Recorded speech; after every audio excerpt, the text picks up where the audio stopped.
Judson Studios was founded in 1897, and I'm actually the fifth generation that's operating the firm now. And we started in downtown Los Angeles in the kind of Broadway district, theater district, and then moved up to our current location in Highland Park in 1920.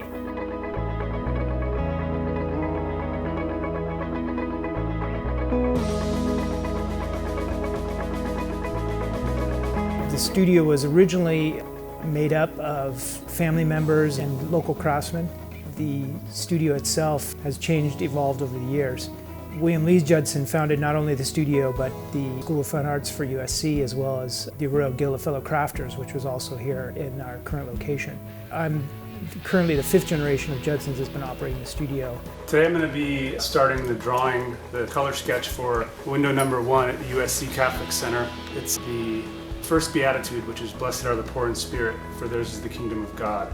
The subject matter chosen for this window for the New Testament is the prodigal son, the story of the prodigal son. It relates to poor in spirit in the fact that the son leaves his father to seek possessions, to seek worldliness and happiness outside of his family, which is a kind of a metaphor for those who seek happiness through possessions and away from God and away from the kingdom of heaven. And so he realizes at some point while he's gone that he's missing out on the love of his father. And so he comes home. We're sketching the moment where he gets back. This is a really rough sketch that we came up with, which is how we start with the conversations with the pastor and with the donors and with David Judson, who comes up with the initial concept really about how we're going to relate the image to the beatitude. So this is a real rough sketch done to give us an idea, which is approved, and then we begin the drawing on the computer. But it's the first step in giving the donor and giving the client, the priest, the pastor, an idea of what the window is going to look like. And then once that step is approved, we go to really rendering it out and getting models and tightening up the designs. And I've got a California native plant book that I look in for. We're using a lot of California flora and fauna in all the windows to keep a regional aspect to the project. We also have a consistent border that goes through all the windows that we've kept in our template so that we don't have to do it each time. As I draw this, I'm working at a small scale here. This is only a 7-inch wide drawing, actual size. But this document will actually become the full-size drawing as well. Starting now to add some color, I'm going to create a new layer for color so I can start to try to figure out how we're going to color the window. I've gotten everything in to a general stage where it's presentable to show the client what our concept is and our composition and our light sources and our sky and the overall color and the size and shapes of everything.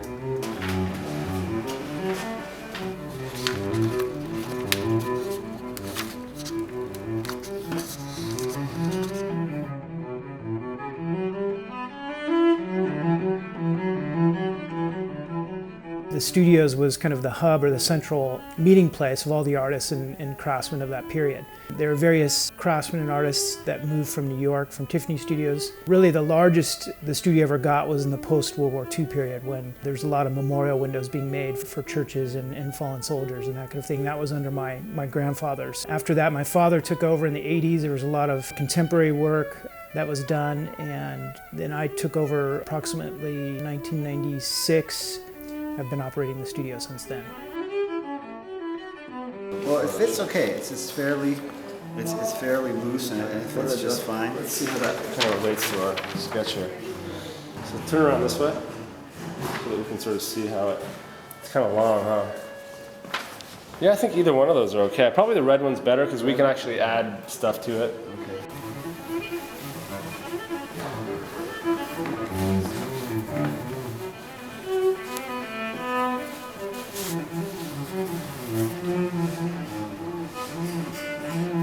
Tearing up the clothing here because I'm cutting some holes in it. Yeah, I probably shouldn't. He went out looking for riches and he got kind of beat up in the process, so he's coming home. Like this? Oh, okay.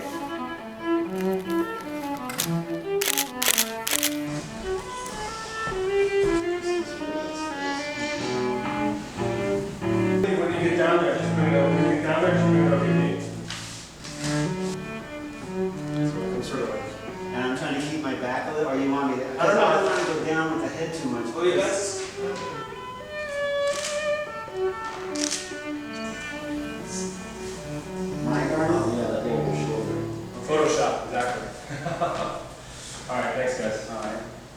There's a sculpture I found, Ernest Dubois, 19th century sculpture, that I liked the way the figures were sort of interacting, but we were kind of concerned about the arch of the back, so we tried to get some similar type poses, but a little bit more upright with the father. We don't need super high resolution, but what we just need is a kind of a believability about the folds and the expressions and all that stuff. We can doctor that up. So now I have the photographs cropped that we just took, and I'm kind of moving them around. I had two different figures that I liked that weren't in the same photo, so I'm going to fit them into the scene here in the same place as the sketch. But what I need to do now is start playing with all the limbs and where the feet go, and I'm already noticing there's no foot sticking out here, which I'd like to have. And so this allows me to really start to cut and paste the different parts of the photograph so that they can be controlled and put where I need them to be. This gives me a good structure to start with. So what I'll do now is start to select out all of the different parts of each body, all the different garments, put them on separate layers, line it up so I can edit each part individually. I'm going to want to move this foot down to here so it looks like it's sloping down at that angle. So I'll need to crop it. So I've separated everything into different layers, and I've begun to draw on different parts of the figure. And I've got everything in the right spot in terms of the angles of the legs. I've added the new foot in there.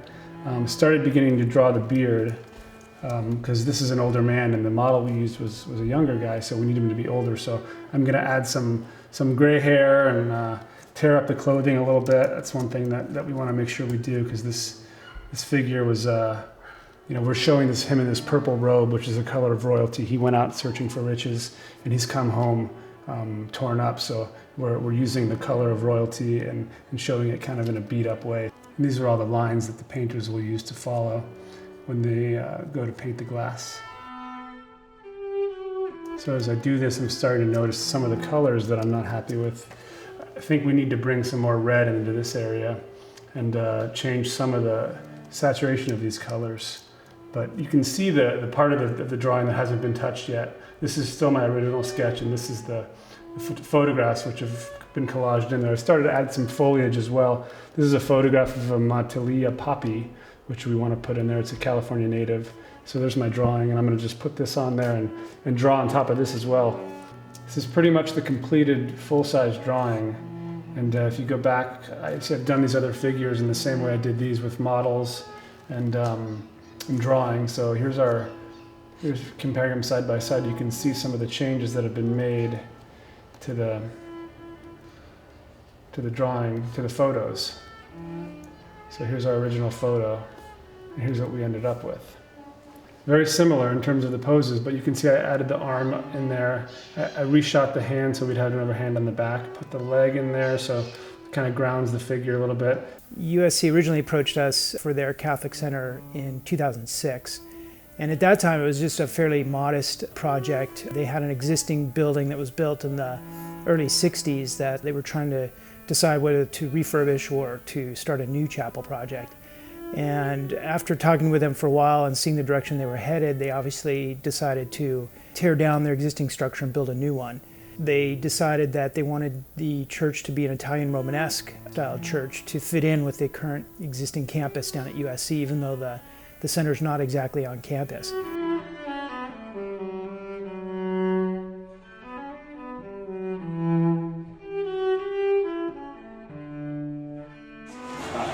What do you think, Saul?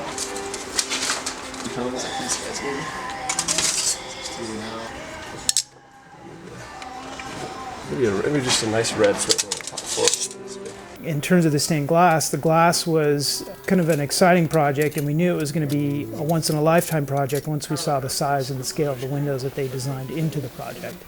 Judson was kind of a natural choice for them, just simply because of the connections with USC and the history that we had. William Lees Judson was our founder of the studio, and my great-great-grandfather was actually the first dean of the School of Fine Arts for USC.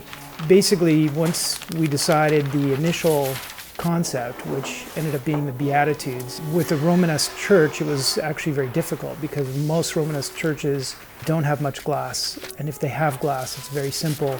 Once we had the Beatitude concept, then we had to figure out how to kind of completely cover the real estate of the windows. They were so large, and so once we knew that we wanted to have realistic figurative windows, then we moved our design aesthetic from combination of 19th century German windows with some Romanesque influences, but primarily what we were trying to do is create something that would fit in the architecture of the Romanesque period, but also have a very contemporary feel as well. So a traditional but contemporary feeling that also would kind of express a uniqueness to Southern California.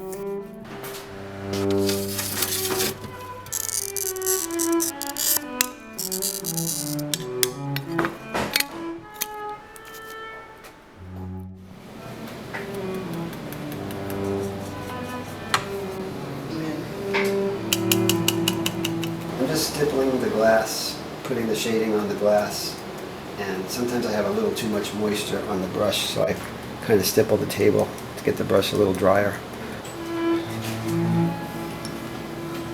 I'm getting ready to trace the glass on top of the cartoon. Well, actually the cartoon's there, but for these big pieces we Xerox the cartoon, and then so that we can get it on the table in a little piece, and then I can actually trace the outline onto the glass.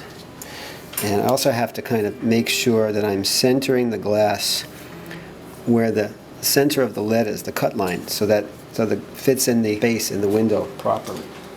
Kind of like using a pencil and just very gently and very carefully sketching it in. And this is just my sort of, it's not really a rough sketch, but I won't do the finished product like this. I will take it off of the cartoon and then finish it from looking at the photographs and all the references we have, because there's a lot of fine-tuning you do when you do that. I'm tracing the contour lines that are in the drapery. You know, first we put the shading on the drapery, then we put the lines, and then we take out places where there's light hitting the drapery, so that we get a sense of volume and form.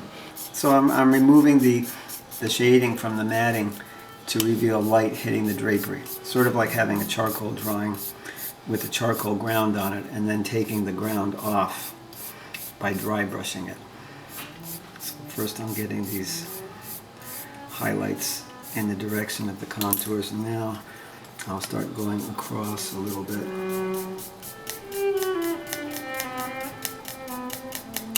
So I'm just taking away light where there's light hitting the flesh.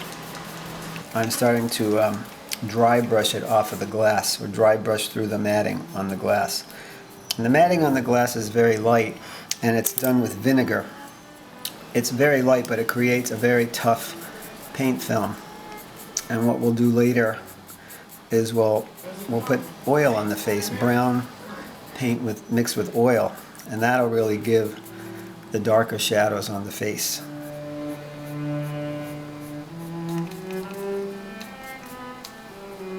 It's lavender oil, and what I'm doing is now I'm putting the paint on with lavender oil, and that allows me to blend and soften and intensify the shadows and the light and dark, and also bring out the form of the drapery. So I can think about light logic, where is the light coming from, how the light plays over the form, things like coarse shadows, reflected light, cast shadows, highlights, all the stuff that creates the illusion of form on a flat surface, in this case on a piece of glass. And this is the same pigments that we use in the water layer, except this time it's mixed with lavender oil. So now I've got to block in the big areas of shadow, and we're using brown oil, brown pigment and oil to do this with.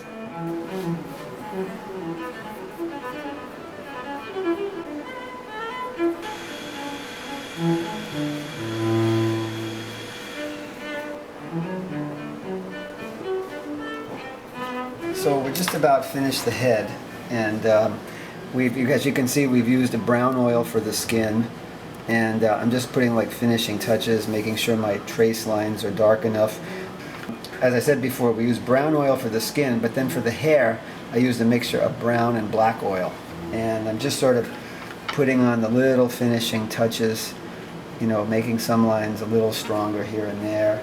And usually when we do the flesh, the initial matting is very light in value, and then we sort of add value additively to this. In other words, I have to put all the darks in because it's initially so light. So I really have to look at my references to do that. I mean, I've got the photo of the hand here, and I've also got the way he's got it in the cartoon, the Photoshop version. But then I've got to sort of figure out how's it going to look with that head, and I've got to paint it in there. So I'm going to lay in all my big areas of shadow first.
But I like all the plant stuff you did. Yeah, I'm wondering if this is this heavy enough, this flower against this? We could silver stain that and like pop out a little bit more. Okay, we can do that. No, like with Are that. these guys fired yet? No?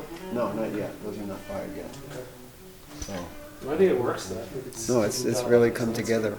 I mean, the older guy's hair does look a lot whiter now with the flesh added. And it really works. Yeah, I think the colors are good too. You know, The color balance is red beautiful. And blue would be good. Just you never know. You never know until we put it up there. Right. You never know how it's all going to work together until it's all lit. Yeah, but this is about as good a look as we're going to get at it. Mm-hmm. So I think.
start it over here.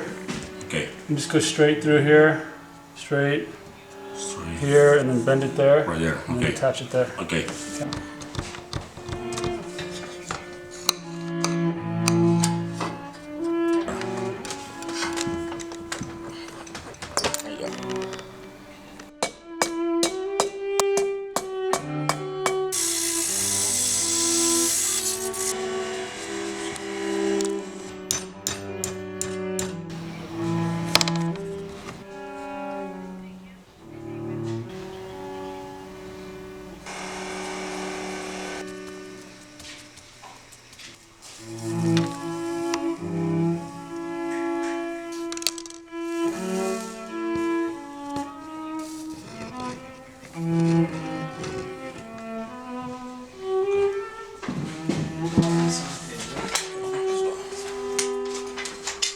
There's already one on there. Okay.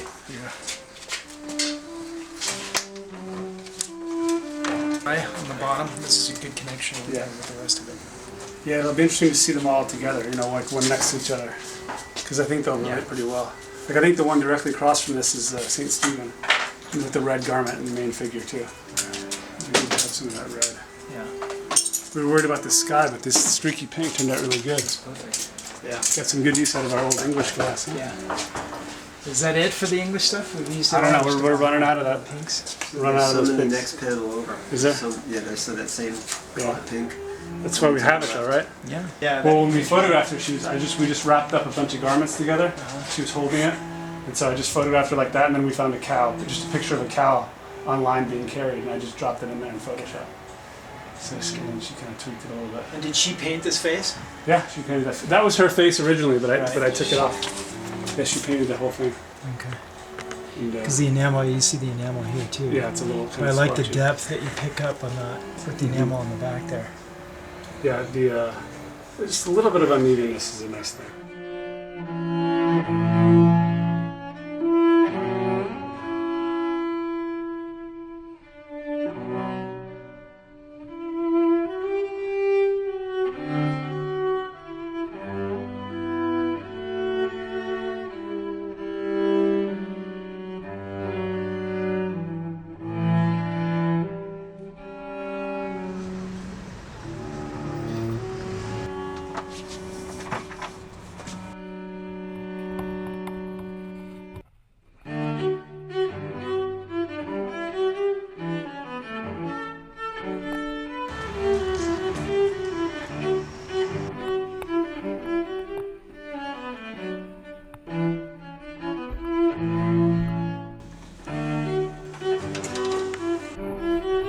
The quality of the end result was going to come down to the painting.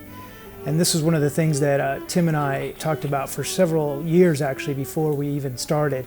And we were lucky enough to have Tim train with some great painters internationally as well as on the East Coast and really kind of learn some old techniques that were new to us that helped us to save an amazing amount of time and actually improve our painting and our ability to represent what we wanted to in the glass.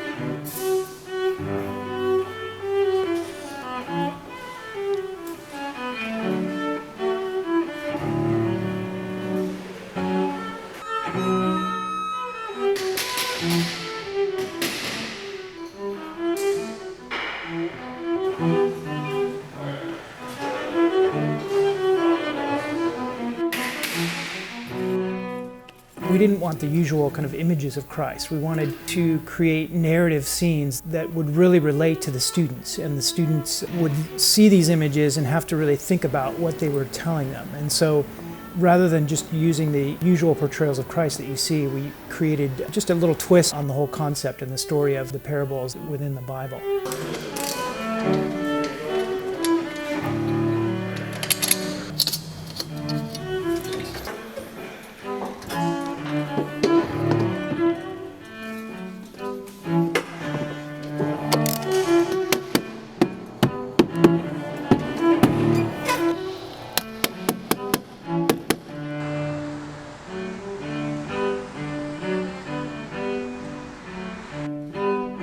project itself, not only the windows, but the project itself, is a great legacy for USC and the Catholic Church itself and here in Los Angeles. This is probably the largest stained glass installation of new glass that we've seen in 50 or 60 years.